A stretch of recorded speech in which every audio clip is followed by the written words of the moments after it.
So welcome back to our new section, and in this section we talked about MLOps or machine learning operations or OOPS. So I guess you know about DevOps, that how can we create software in a systematic way and how can we deploy that. So there is also a operations and systematic way to deploy your machine learning model. Now this MLOps cycle is little bit different and trickier than DevOps. So that's why we decided to create the dedicated section of this MLOps. Now what happened in MLOps is, first of all, you define your scoping or your objective of your goal or the thing you want to done with your machine learning. So for example, you want to build a face recognition product or face recognition AI or something like that. So you need to first scope that in which sector or in what is objective of yours to make this AI model. So in this scoping section, you somehow do business meetings and business gather the business requirements as a data scientist, that what you need to do.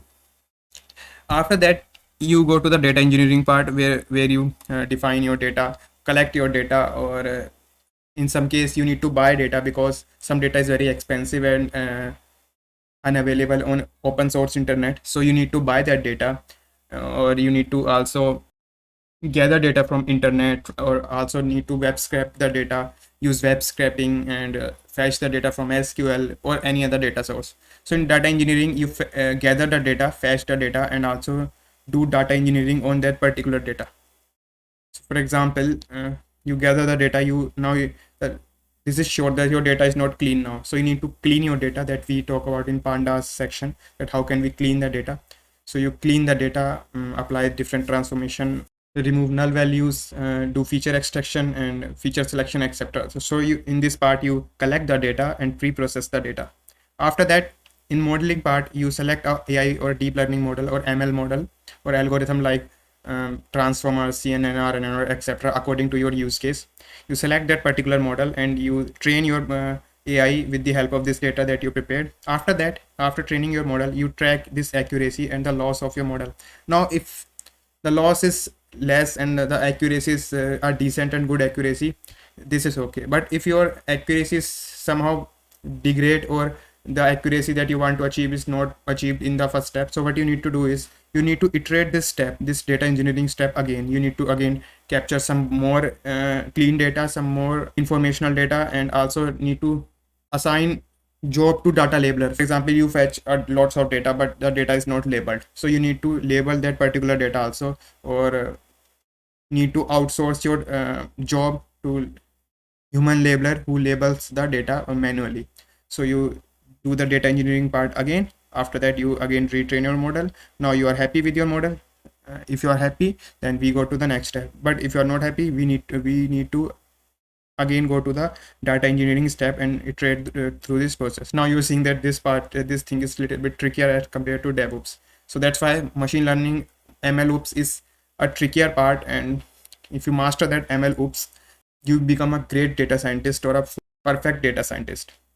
Because creating ML machine learning model and deploying machine learning model is two different things. The one who can create ML models is not necessary that he can also deploy that. So that's why you need to ensure that you know how to deploy the model if you want to become a great data scientist or a decent data scientist in a company.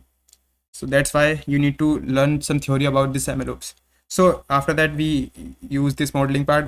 Now we go to the next step. We deploy our model. Now in this deployment part, as we know about in the model saving and model deployment lecture, we may use Torch, JIT, or ONNX to deploy our model in, for example, mobile or edge device, IoT device, web browser, etc. Now you deploy your model and you get some problems. So for example, you get some type of problem, some type of technical and anything like problem. So what you need to do is just reiterate this modeling step. You need to define your model again. After that, you need to deploy it again, and after that you are happy with the process of your deployment, that yes, all things are fine. Now what you need to do is just shift your deployed model or fully ready model to a monitoring section.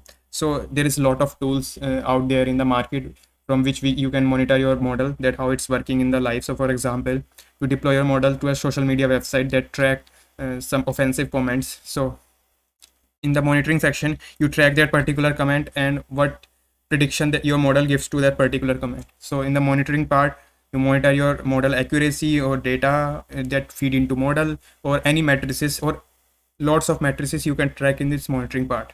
Now there is the fun step come, and there is the most frustrating step come. Now you monitor your data, you notice that your data, your model is not working fine. There is some mistake, or there is some degradation of your model accuracy. So what you need to do is just go to this data engineering step again, because you need to redefine your data. Or for example, you monitor your model, and you suspect that the data that given to the model in the real life example is similar, is different from your training data. So what you need to do is just go to this data engineering part again, redefine your data or collect more data that is similar to this real world example data, retrain your model, redeploy your model, and shift your deployed model to the monitoring state. After that, you continuously need to monitor that model, and at some point, if you suspect that my model is not working fine, you need to go these steps again, redefine your objective, or redefine your data, collect more data, clean the data, retrain it, redeploy it, remonitoring it.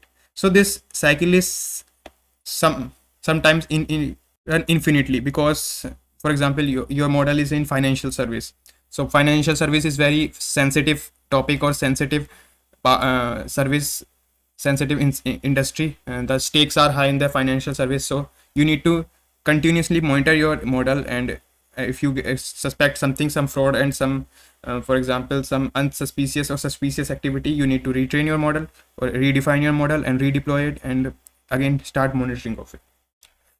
So that's the overview of MLOps, and in this section we talk about a little bit of each topic or each section in the upcoming lectures. And basically this MLOps section is all about theory. So we talk about theories of MLOps, and also I give lot of suggestions of tools that you can use for particular task in the particular region or particular steps. So for example, there is some tools for data engineering, there's some tools for modeling, there is some tools for deployment. We also know about the tools, for example, ONNX and Torch, JIT, etc. And there is a lot of tool for monitoring, to monitor your models matrices.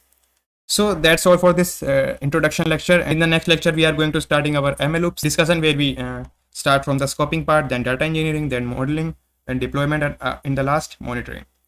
So okay, then that's all for this tutorial or this lecture. And until then, bye bye and enjoy deep learning.